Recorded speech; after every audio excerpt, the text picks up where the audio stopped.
on Carlie's couch, we talk about how to not be over-responsible for other people's emotions. Welcome, welcome, welcome. Thank you for joining Carlie's Couch. We are in the 250s now. Gang, gang. So we have plenty of episodes. If there's any topics you're interested in or think we should talk about, go back and see if we already have. Because we've talked about a lot of things, Carlie. All the things. I was about to say not all the things because obviously we're here talking about something we haven't today. But yes, please just Google Carlie's Couch and then whatever the words are. But if there is something you want us to talk about that you do not see, hit us. Let us know so we can talk about it. Yeah, let us know. I'm Lextopia, Lex_Topia, and this is CC Fierce / Carlie Carpio, depending on which platform you get on. Still have that disclaimer. So this week we're going to start our episode with question from the couch because we did get a lot of interesting responses from this week's question, which was, have you ever had a romantic partner hate on you? And if so, what happened? Yeah. I have not really dealt with that. So personally, or not to the point where I was like, Dad, like, you know, it's really that serious. What about you? I have a lot. In what way? Like just minimizing accomplishments or like saying things to make me doubt myself or feel like if something isn't as good as maybe I think it is. Yeah. And I think a lot about like comments about my body, like, oh, you're getting too skinny when I was trying to get fit, or you're doing too much. Like just all kinds of like, you start to notice them like chipping away at your confidence. And I had to like forgive myself because when I was thinking about this question, I started getting angry, like, dang, why'd I stay in those situations? But like that was a younger, less healed version of me. And maybe I thought that was normal or that it was acceptable. And I'm just like grateful to see the growth, but I've definitely had partners. And I think that matches with people pleasing because you've talked about that, like, oh, you're recovering from people pleasing. And in those instances, I think that sometimes you attract people who can put you down because it gives you an opportunity to show them something. So a lot of times it's like, okay, well, I could do this instead, or you try to change yourself for them. So some of the answers we got, one of them was said, I was excited about working out. I squatted the most I ever had, my personal record. But when I shared it with my boyfriend, he said, oh, I wish that weight was still a workout for me. Oh, Yahweh. Another one, and I'm sad for all these, but I was at my graduation party, and my boyfriend said, oh, I mean, it's not really that big of a thing. Everybody graduates, and trying to, like, minimize her joy and excitement. Yeah, so, like, both of those is, like, you're trying to minimize something that somebody said when really it's like all you have to do is support the person and say, congratulations, or wow, you did a great job. It's not that hard. It's not that hard. This one I think is interesting. So my last ex would find ways to cut me. So, for example, I would cut my hair, and instead of complimenting me, he'd say things like, oh, so you think you Beyonce now? Always finding a way to make me second guess how I feel about myself, which sounds similar to what you said. And I think those types of things happen a lot, and it's like they almost want to like keep you at a certain level. Like they literally don't want you to feel a certain way. And I think that's pretty interesting as well. Yeah, this next one, I'm like, ugh. Told me that he made me and that guys didn't like me before he started liking me. Okay. A guy friend of mine said that anytime he lit up a room, she automatically wanted to dim it. And then another, there's actually one of my clients before, she said, I had a major keynote and my phone died, and my girlfriend knew where I was, but still started an argument. So before we move on from this, I would say that the main thing I'm seeing here is insecurity. Like that's the ribbon and the thread through all of this, is that if you're trying to keep somebody a little bit down, if you are trying to say like, well, I need to be as important as these other things, like what about me? Or if you don't want them to feel as good about themselves, like that sounds to me kind of like the misery needs company. And like, I feel some kind of ways, I don't want you to feel some kind of way. Or if you're all that right now with this haircut, then damn, what does that make me? Like, I think that people make that a reflection on themselves. And a lot of time that's clearly just insecurity projected. Yeah, and so if you find yourself having those thoughts with friends or your partner or people in your life, like really check that, because it's rooted in you feeling like you're not enough, or that they might get too big and leave you. I actually had a friend tell me that, not in this conversation, but that he had a girl in the past tell him like, oh, I think you're going to get too big time and successful and you're not going to want to be with me. Which it could be valid, but also the problem is if you're trying to hold them back from that or like not supporting them, like that's BS. And then I will say too, like, because I've been on that side of it. Like I I'll notice, like, if I am a little bit more irritable, or if I'm, like, cutting at somebody because I'm like, oh, well, you were doing all this and this and this, and what about me? Or I don't say it to them because I know better, but, like, I will have things to say about, like, a person, the way they look sometimes, where it's like, I kind of wish it was this, but, like, I'm not going to sit here and, like, cut you down about it. But in any of those instances where you are that person and you feel irritable, it really is a matter of, like, checking yourself, because I can always tell, like one time I was getting mad because my partner kept asking me, every time I talk about going somewhere, they would say, like, oh, what you gonna wear? What you gonna wear? And this isn't even them cutting me down. But I would always be like, man, why you always asking me that? But really I was mad because at the time I couldn't fit anything in my closet. Aww. So I was like, I thought, I was like, dang, that's why I get irritated, because every time I try to do anything, I'm like going like, I don't have anything I can wear right now. And like, I'm not feeling good about myself. And so be aware of that, and pay attention to where you are, because a lot of times that's your own projections. Mm-hmm. Unfortunately. Man, and like you said, I think it kind of flows perfectly into this episode, because, you know, sometimes if you find yourself in those situations, or with a lot of partners that tend to cut you down, it is what you said. It is people pleasing, which can lead to you being over responsible for other people's emotions. Yep. All of that connects. So we're talking about being over responsible for people's emotions. By that, when I think about this, I'm thinking when you are making moves, you are saying things, changing what you're doing because you think you know how the other person feels, and because you might want to protect how they feel. So it's very much like an indirect. It's like, and maybe you do know somebody, right? Like people in relationships, for example, you really might know your partner, and you know, like, oh, they're being kind of quiet today, something might be going on. But being over responsible means you're having to do too much. And like when you feel like you're walking on eggshells, if you've ever felt like that in a relationship, or if you're like, I don't know if I could say this or do this because she might do that. Like that's kind of being over responsible. What does that mean to you? Is that when you're taking responsibility of someone's emotions. And what I mean by that is, like, if they're having a bad day, you try to like make it your responsibility to make it better, to make them feel better. And kind of like, you know, like you're the person in control. And if you don't do these things, then like things aren't okay. So on that side, I do that part. Like if I can tell like they're a little bit off, or feel some kind of way, I will try to think of like, or try to do things to, or act a way that might make it better.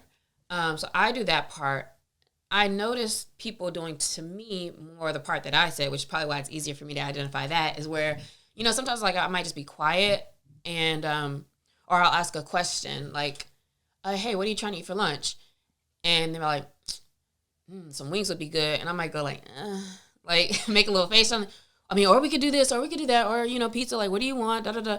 And it's like, I feel you, I get it. And it's almost like you are being kind of considerate, but then like, little things like that, as they keep going, what it turns into is like they never say what they want. Like I noticed like after a while, and I didn't even mean to be like down their opinion also, and I have to keep reminding them that, or like, oh, you know, my bad, like I'm reacting with my face, or reacting, which is very valid, like for them to notice that. And yet then I find us in this conversation of no, but like, you know, tell me if that's what you want, that's, you know, that let's talk about it. That's all that face is like, let me think about it, or let's talk about it, like from where, you know, are they going to be fried hard enough? Like, so. Valid. So, but what happens though, because I'm getting on and off my point again, what happens though is like ongoing, I notice it's always like, they always ask me, all right, what do you want to eat today? What do you want to eat today? Like, it's always like, well, let's make sure we cater to you. And that kind of blows me, because I'm like, I don't want you to think it has to be that way. And also, I don't want to always feel like I'm making decisions all the time either. So from my side, I recognize, okay, let me pay more attention to how I react, or while somebody's speaking to me about something. But then I keep having to tell them like, please just speak up, like say what you need to say. And so for my part, I will take responsibility for making sure that if I'm going to tell somebody this is a safe space to say what you want to say, then I need to, you know, not push that away by me. But I can also tell this person's very much hyper vigilant about, like hyper aware of noticing, like if I do like this, or if I scream, or like, you know, or if I go, and all of those things. So I understand all of that kind of from both ways. Is that a bad thing though? That they are aware and like notice your emotions and like care about them? But yeah, there's a big difference in noting and maybe making a observation or saying something about that, as opposed to now let me assume like, oh, she's quiet. Well, I'm not gonna say nothing to her. Like, I'm not gonna really talk too much to her today because she's being quiet. Meanwhile, you over on the side of the sofa like, dang, he don't even like me. He ain't even talking to me. You know what I mean? And it's like you're assuming too much, and you're thinking, oh, well, I need to do this because she seems like this, and you don't really know what's going on. So that leads to ineffective communication. I think that leads to issues that could be avoided if you were just kind of clear about how you actually feel in that moment, or asking the person like, hey, how do you feel? Like, what's going on? Yeah, and I think that that's so important. And that's why I asked the question, because I would say that I identify as an empath. What's that? An empath is someone who is aware of other people's emotions and able to identify with them. But it's a little more than that, right? Because when people say they're an empath, it's like they feel that. Like if I'm sad, you start feeling sad. That's what's like there's a spectrum. Oh, okay. Right? And so it's like you're aware, but then you can like, it's like you can put yourself in their shoes and like empathize with their situation and what's going on. You can also walk into a room. That's so there's levels, and like actually feel what's going on and be very affected by energy. And so I would say that that's, how I am. And so I am really good at reading that. And I don't know if it's like hypervigilance or just a gift or whatever, but I'm really good at sensing those things. When it becomes a problem is what you said, like, and what do I do about it? Whenever it kind of turns into codependency, where I feel responsible for someone else's emotions and for making them, feel better, and that it's my fault and everything. Like I have to fix it or do something. And I start becoming, that's what I mean. That's what we mean. I think when we say over responsible is like that. What do I have to do about this? Or what did I do to do this? And what can I do to fix it? And then it starts to, instead of just feeling everybody's emotions and sensing the situation, it starts to overtake your day and your emotions and everything that's going on in your nervous system. And one thing you're saying about that too is like needing to fix it or needing to make sure they're okay is where codependency kind of comes in, because now it's like, it's not even as much of, hey, I want to make sure you're good, as much as it is, now I feel some kind of way, I need this to be right for me to either me to have something to do to fix you, or like for me to feel okay, I need to make sure this is going on with you. And that's totally different too. It's really hard actually to like let people feel their emotions and like let them be in the mood they're in. And I think it's okay too, even if sometimes you're like, man, this is really kind of affecting me, like even to leave, or I don't know, the maybe not rude way to be like, hey, I'm a let you have some time to yourself. Is that what you would like? Because sometimes you could be like that too and be like, hey, are you, do you want to be by yourself? And they'd be like, no, not really. And like, dang, if I sit here, I'm going to be in a salty mood too. But that's where you really have to be, responsible for your own. So. And I think that that's the problem, is anytime you're letting what you think someone else needs, either by your assumption or whatever, like override what you need in the moment and your emotions, like that's when it becomes a problem.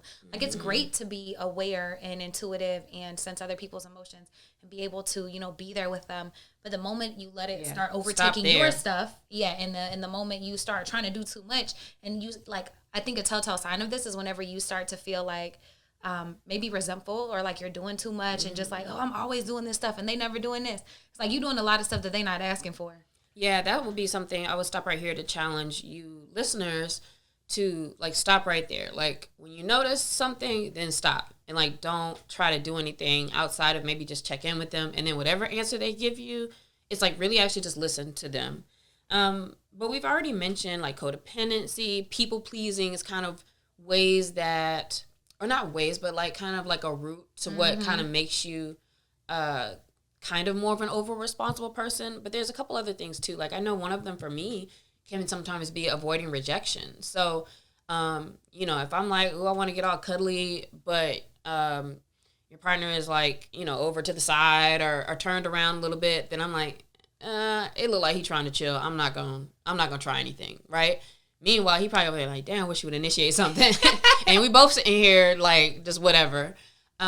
So I think a lot of times that where it's like, even though I want to do something, I'm thinking, well, he probably, again, keep these keywords in mind. Like, I don't know nothing because I didn't ask anything or I didn't try. But sometimes I think that boils down to avoiding rejection. And sometimes that's a big thing for me, for sure. I think that's a huge one. Another one is to avoid conflict.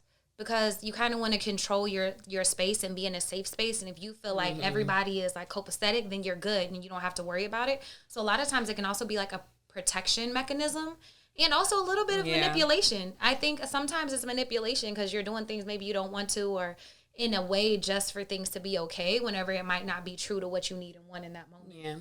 And maybe in your childhood or in your experience in life, you've had to be that person to take care of people. So like for a lot of times, like older child, or if you're a parentified child and you're used to being like obligated. I have a friend like that too, where like they literally feel like, hey, if I don't help them pay their bills and stuff, like stuff just doesn't happen. And I'm always like, you're being real over responsible. And, you know, it's like, I get it though, because it's your family. You want to help them out. And yet you never help anybody by continuing to make it so that they need you. And that's just so tough. That's so tough when it's your family. So that always is still weird, because I'm like, I don't really know what to tell you. Like, yes, we can identify we're being over responsible sometimes. And this can move into figuring out like, what do you do in these situations? But like, you can know and still be like, but how can I not help them? Or how can I not worry about them or pay attention to them, right? Bro, relatable content. And the basic core of codependency was actually first coined, I think, in the 50s with Alcoholics Anonymous. And it's because it creates this giver-taker relationship that both kind of need, right? And you're still enabling people. And so I used to pay my mom's bills back in the day when I was engineering. And I remember I almost didn't go to business school because I was so worried about how she was going to pay bills. And I was so concerned, like, I'm not going to be able to help her in this. But then I realized, like, I'm living my life for myself. You know, is there a way that I can live my life for myself and still help her, but also start to develop some boundaries? And so, like, the first thing I did was, you know, look at my finances and see how much I could actually give, and then tell her, like, yo, I love you and I support you, and this is what I can do. I cannot do anything more. I'm not going to do anything less. Like, this is it. This is it. And like, you know, set a boundary. And it was so hard because I felt like, dang, my mama, bro, like, I'm letting her down. Like, you know, all that, she only has me. But then a lot of that shit is a lie. Like, a lot of that shit is a lie. And then the moment you step away from situations like that, miraculously, everything was good. Yeah. And that's what I kept trying to say too. I'm like, you know, they probably have friends, other family, et cetera, and at least empower them to like maybe try to figure something else out. But I get that that's hard. So the biggest thing you just said that I think is one of the biggest takeaways for this conversation about being over responsible is setting boundaries. And setting boundaries so that you are okay with yourself on what you're willing to give and do, and like be who you are, and like this is where I'm at. And being able to separate that from like where I think you're at is big. So definitely when you set boundaries, you'll feel less resentful because at least you're doing what you want to do. I think that's very important. And I know like anytime you say this, because it needs some context sometimes, and sometimes it's a little bit more complex than just making the statement. But at the end of the day, quite frankly, like literally you will not go around doing what you want to do and putting yourself first, like super period. And then as soon as I say that, somebody be like, yeah, you're right. Let me go to the bar instead of take care of my kids. And it's like, let's not be obtuse. That's like, also taking care of your child is the best thing for you, unless you want CPS to come through or unless you want to go to jail. So it's like, if you really want to get into it, cool. But like, don't be stupid about it. But, and you can tell that got real personal because every time I say something, you know how people online like just try to go off in like some other tangent to prove you wrong. And it's like, that doesn't make sense either. But you will never be mad if you actually say no, or actually at least speak what you want. Even if you end up compromising for something later, say what you want to do and do what you want to do. And the first step of that is knowing what you want. So you really have, this is a self journey to figure out what you have. But I will say it also improves your relationship so much because you're not doing stuff out of obligation. You're doing stuff because you want to and you feel good about it and you're not overextending. Like there is just ridiculous benefits, limitless benefits of choosing yourself first and then setting boundaries around that. And it sucks at first and it's really hard. And look, I got off the phone and cried. So like it might be really tough, but then like it only improves things. Yeah, because to your point, it's like you get to focus on your values and like being true to yourself. And then everything just feels more comfortable and aligned. It also removes people sometime from your life. If you set a boundary around something and people keep trying to bust that boundary and or push it, don't respect it, then it kind of shows you like, all right, this isn't where I need to be.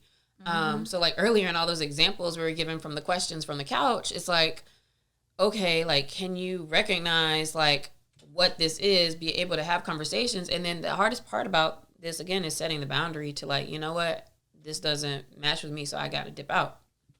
Yeah, it's important. And if you are not doing those boundaries, and if you're always overextending, like, it's cliche, but you can't pour it from an empty cup. So make sure you have boundaries on your time, your bread, whatever you need to take care of yourself. Yeah, that's good. I think that's one of the biggest takeaways, because also everything isn't like that super important. Like when I was like, oh, I'm over here going like, because he mentioned getting wings. And I'm like, I kind of want a 5-star, like, extra OD course. But, like, also that's not the deepest thing, right? But when it comes to your money, your time, to where, like, I know people who, like, they wake up upset, like, and it's like, oh, what's it going to be today type thing, right? Where it's like, you're letting everybody run your world. And so at the end of this episode and at the end of this, like, conversation about being over responsible for people's emotions, the biggest key is to try to be over responsible for yourself. Like, the way that you are so cognizant of how other people might feel, what they're doing, how can you help, how can you fix, what can you do for yourself? How do you feel right now? What if you honored how you feel as much as you're trying to honor what you think somebody else needs or how they feel? Like, that can make a world of difference. And then you're really moving and living in a space that will feel good for you. Yeah, so hit us this week. Let us know how that goes. The only thing I'm going to add is, like, ask questions. Stop assuming shit. When it comes to other people, about their feelings, about what they want, about what they need, about how you can help. I literally asked somebody that I have felt like over responsible for in the past, like, how can I help? How can I support you? And they're like, I'm good. You're already doing everything you need to. And I was like, oh, damn, because I had all these things I wanted to do. And they were like, I just need you to chill. And then you be mad later because it's like, oh, man, I only got $8 right now. I shouldn't have did all that extra stuff that they didn't ask for. You know? And being bold with what you want. Like, so in the case of me, like, instead of being like, oh, they probably don't want to do nothing, like, just be bold. Say what you need to say. Do what you need to do. Yeah, ask what you need to ask. But yeah, life has told us, I think, and showed us a lot of times that we have to, like, tread lightly. And I think that that's something for us to get out of. So if you feel like you've been over responsible for people's emotions, and or if you have people in your life that seem like they're over responsible for yours and it kind of is icky a little bit to you, pay attention to that this week. Have the conversations you need to have, and see how you can be more responsible for yourself. Yeah, and share this episode with a friend or with people who you know in your life over responsible for you or others. And also comment on the episode so we can have a conversation. Let us know how it goes, focusing on yourself and being over responsible for your own needs this week. And we'll see you next week. Peace.